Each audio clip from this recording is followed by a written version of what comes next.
bây giờ nó lâu khi ra lâu ngay sa tu zong zong te Christa mingin chebe kabu ka cheu voina pathian thu puan chua turata na thu puya karon than chu mangai tu thin lung te ni don ani mangai tu thin lung ti mangin pathian thu kan ngai thain kan zir ho don ani Bible thu larem em mai zona bung thum chang som paruk mang hian pathian thu kan ngai tu ho don ani pathian khovela mang em a chu ti chuan afa pamal nei chuna pe a ama chu tu po aringa piang an bora lawa chatuan nun na nei zog na athu kan chiarte kan threng thenan lalpan man min som saron se amen pathianin khovel amang em ati hian he leilung ni lavin nang le ke hini pathianin nang le ke min mangai em awangin afa pamal nei chun min peni chu mangai tu thin lunga chu ke mi mo tak mai mi fam kim lo tak mai hian pathian thu mangin ron puan chua katum don ani ole adi lo point ati sakthin mangai tu thin lung chuan kan dil kan soini ho lo pon min ti sakthin ani chu mangai tu thin lung chu apui aro pui me manu em mai ni ti kha kan soi masadwa ole Genesis bungthum chang som kanen chuan tin ani chuan huana I thom ka hria sarua ka om kani awain ka hlauta ti chuan ka biruta ani atia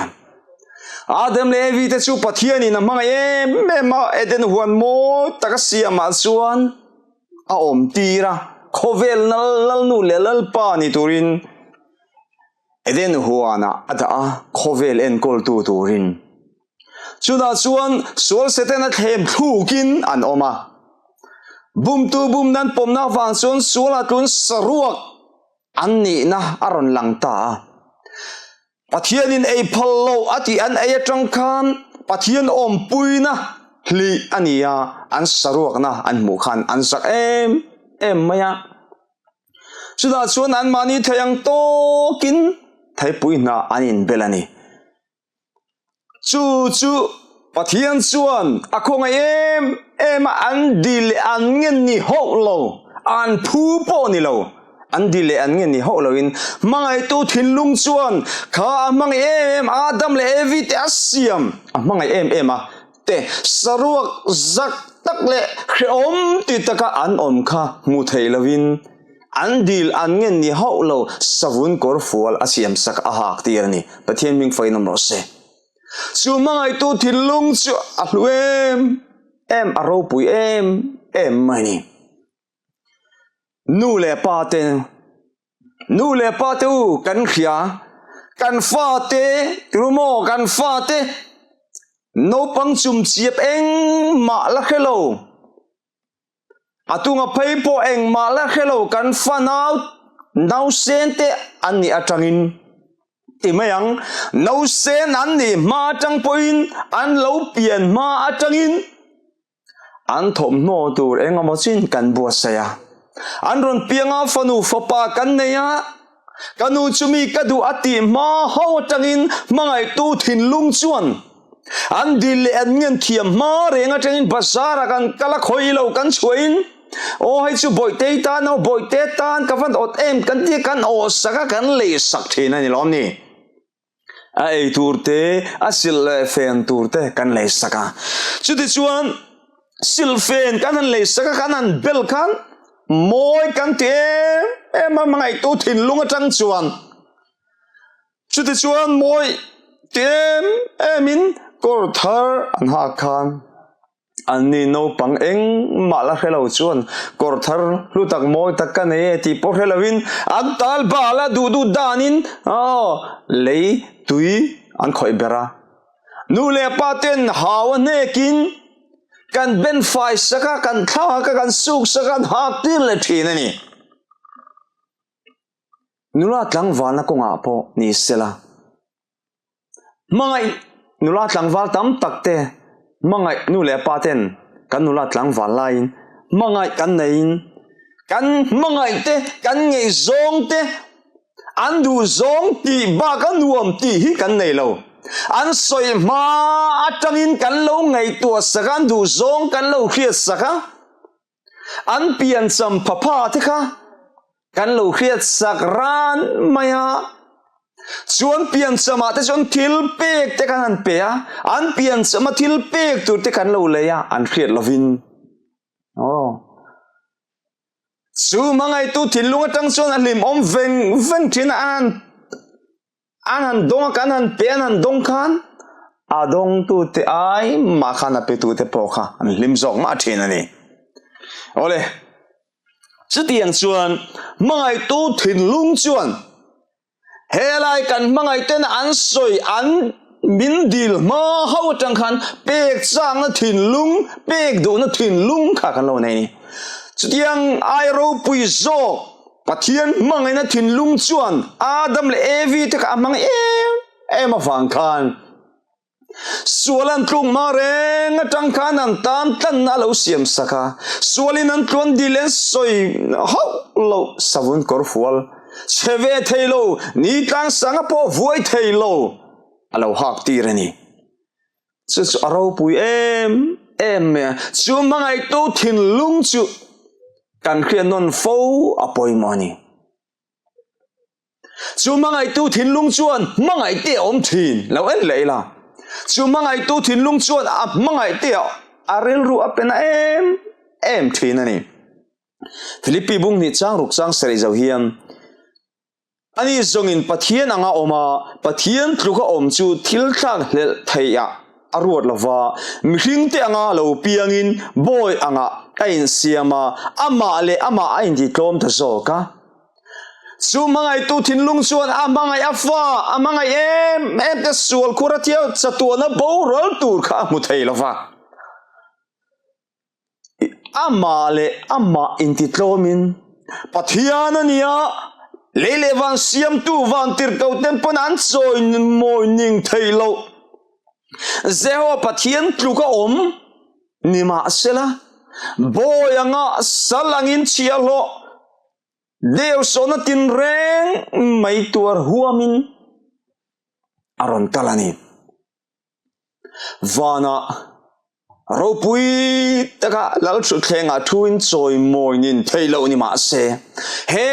talai khor thima amangai te thinlunga khan om tat me amangai te kha thinlunga om tat wangin lal chu theng nu mem em po thalel zo lovin he khovel thim aron panani in ngai zona borok chung changa kan mangai te he taram nuam tak taka forena te po zin thin ma se he ta ke mani in le lo kan mangai te chen ka kan ngai thin ani lom ni tuipui rala rong bolin tuipui rala na thokin zin wakin om hun rei tak nuam takin om maila he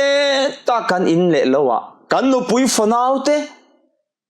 kan pasal fanau te kan nu le kan pati kan mangai te thin om na kan thin longa oma kan ril ru ariak fo thin chu mangai tu thin lunga cham tlat mai ani an mangai te khan kan mangai te khan kan thin lung ka om thin ani ramlatak taka tangtein kan in bia hon chak em in kanin be fo thina ngai em in kanin betit sutia ngai la sa zok chuan pathian van pathian chuan alal thu thleng ro pui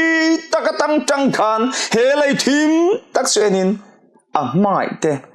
angai ngoi a mangai te lo chuan ro rel na le choi mo na le thu nei na lim na lom na kha a chang zo lo ani ti kha cheng em in kan hu thai ni chu mangai tu thinlung chu a huai senin a chelin thi a hlau lo chu mangai tu thinlung sa ro puem mai Philippi bung ni chang re ta tin mihring anga lo omin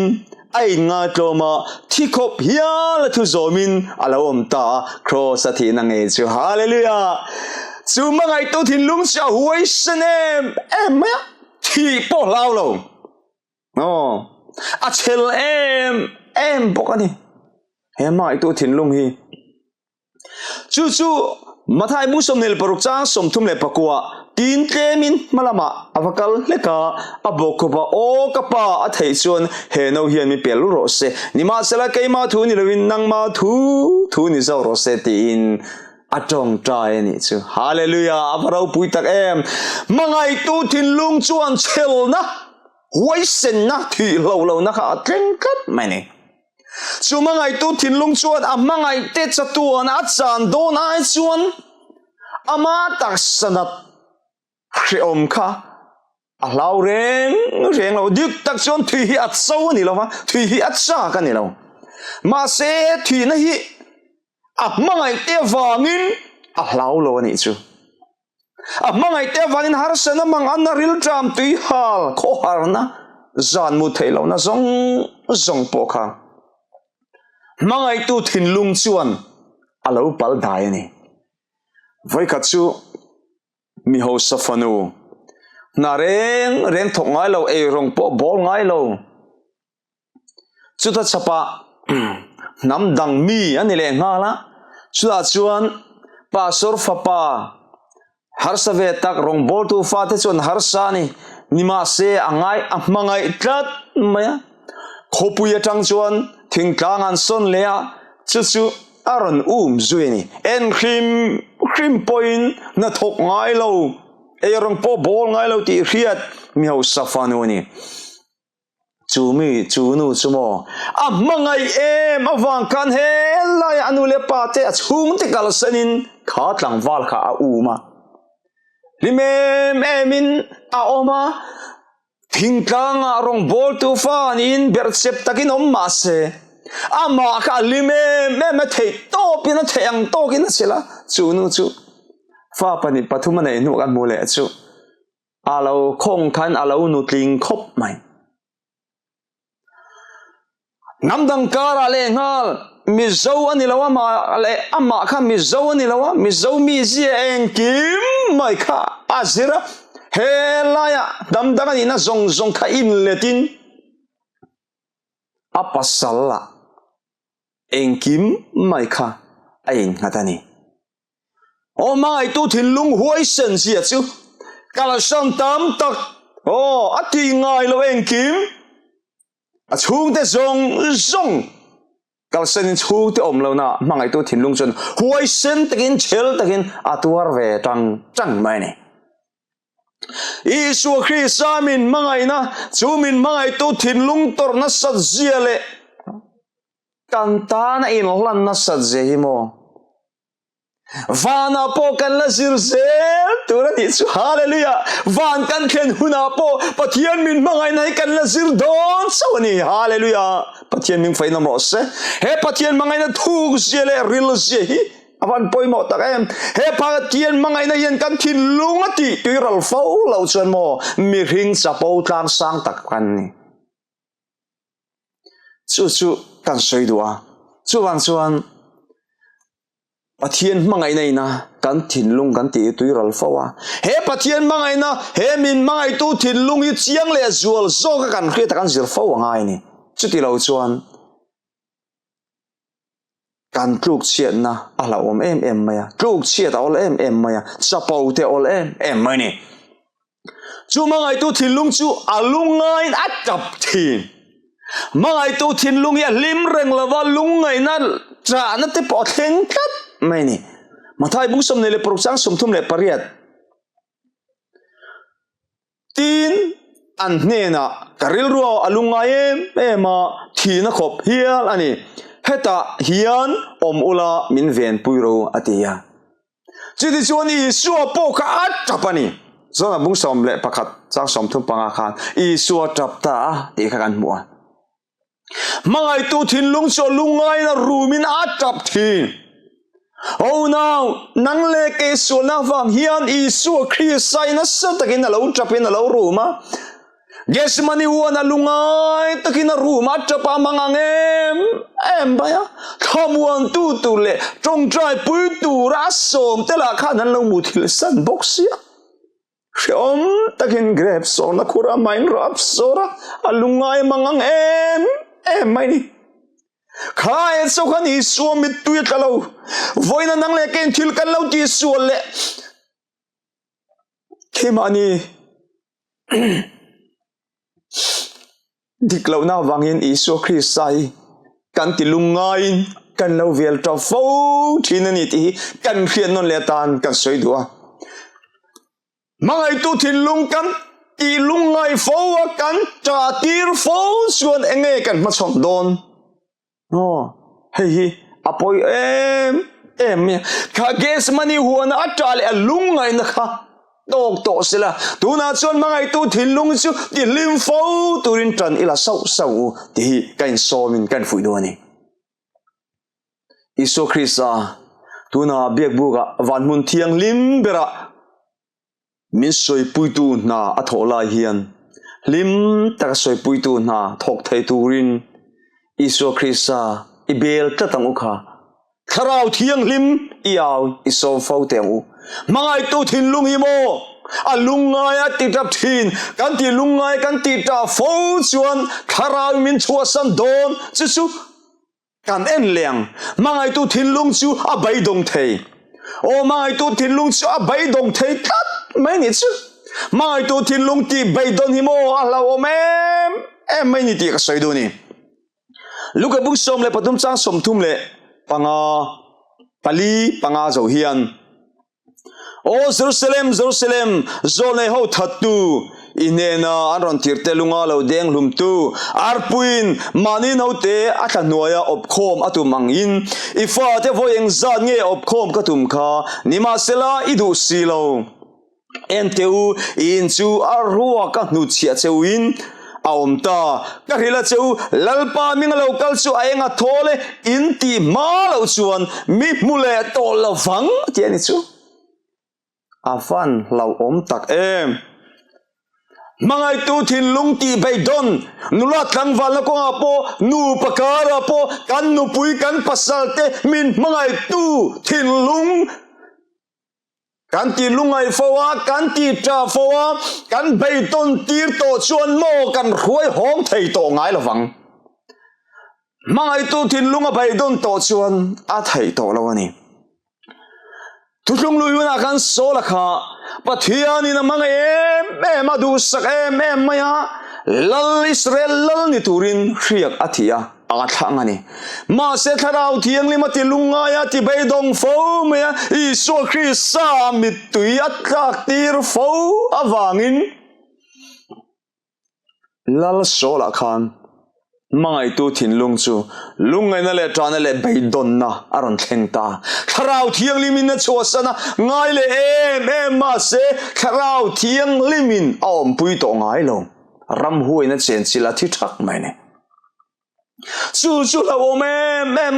mangai tu thin lungi kan lo ti lungai em kan lo ti beidong em kan nu pakar kan chung ko kara kan ko ran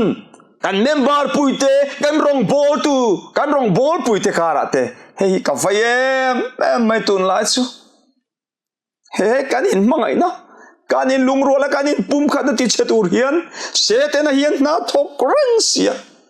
una ununga kan sem to Isu Krista lo kale na te nai to sia min mangai tu tin lungi kan ti bai dong phong ti ka van lau tak rong bol puite lo kan nei em member te mil thailo kan neem mangai tu thin lung kan ti bai dong dange ala ko em ni chuwang chuan tran kan la ka ngai ni he kan ko ran chunga hian hei setan na sataka ne na champion na tur ni tlat me hei ka vai em maya una du tak mangai tu thin lung ti bai dong lo tur hian trani lang kau ran chunga hian na satang setanan kau ran member te in kara rong bol tu te in kara kan in kar mangai na ti chiata Isu Krista min mangai tu thin lung ti bai dok tur hian na satang trana la me kani hemi chung cha hian hoi sle zol zokin tanila tem u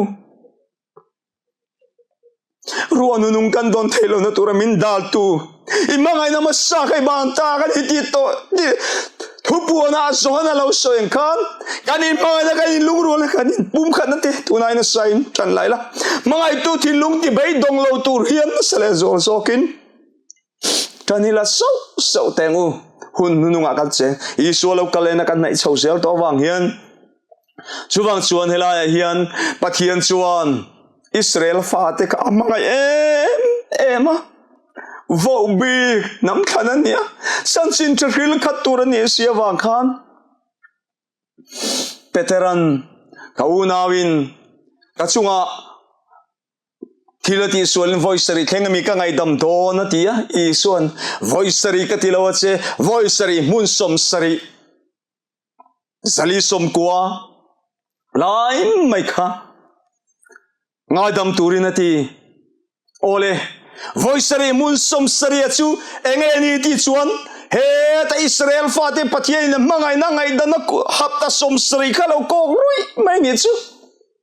Isu Krista chuan amang em fa te chu antan pui thiam chi nam thiang limani na le chan sin thil khada turatan khan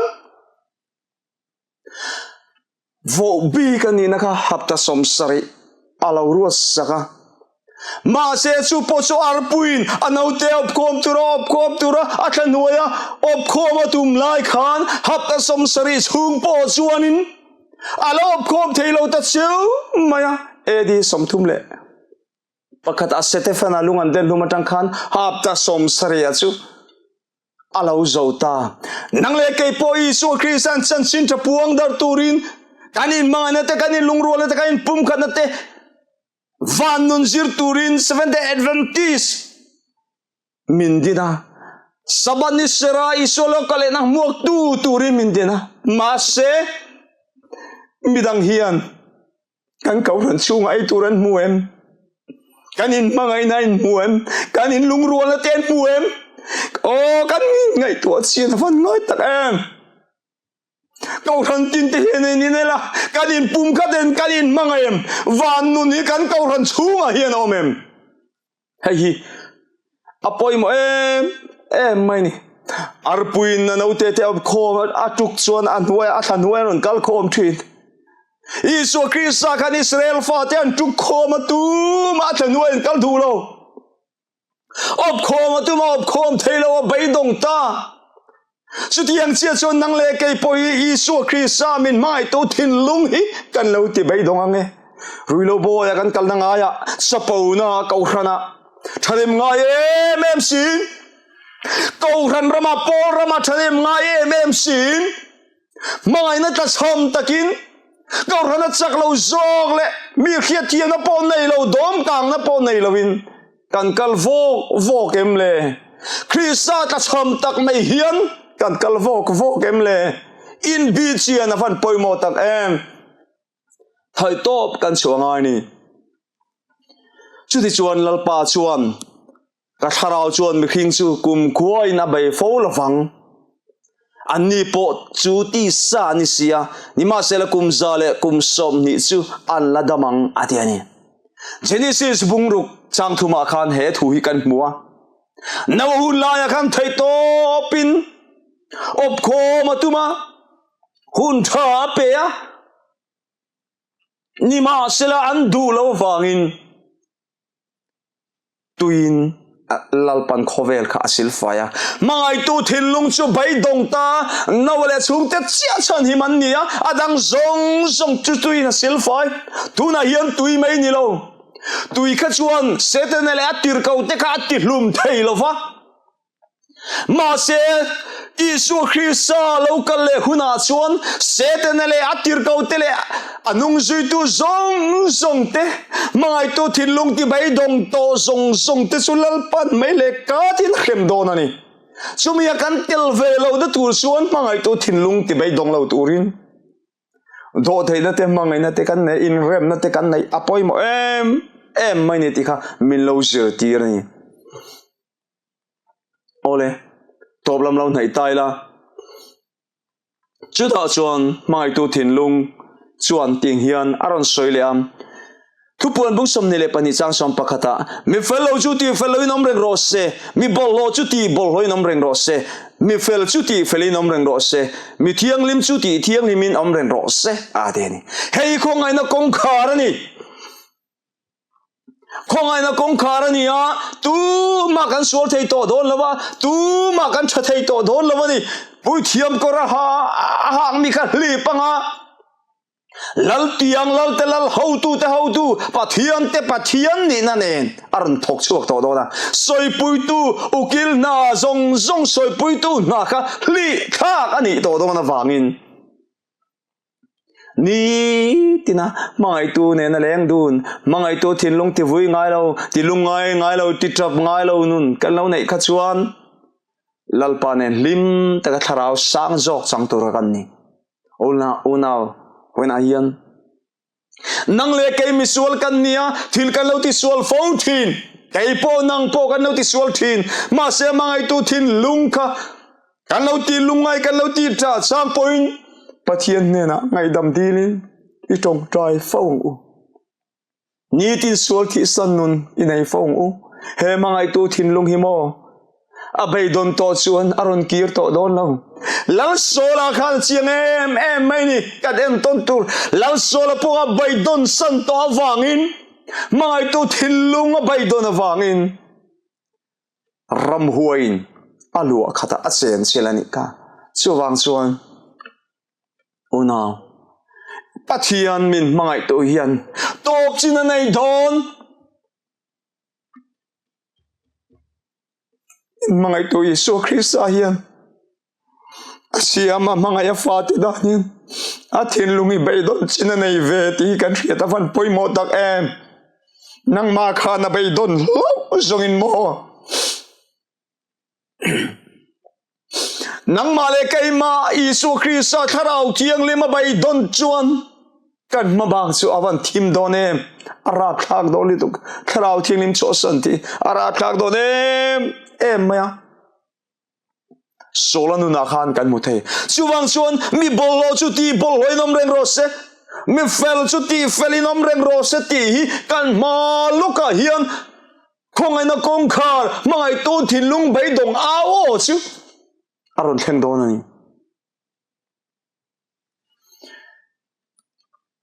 nupui tlan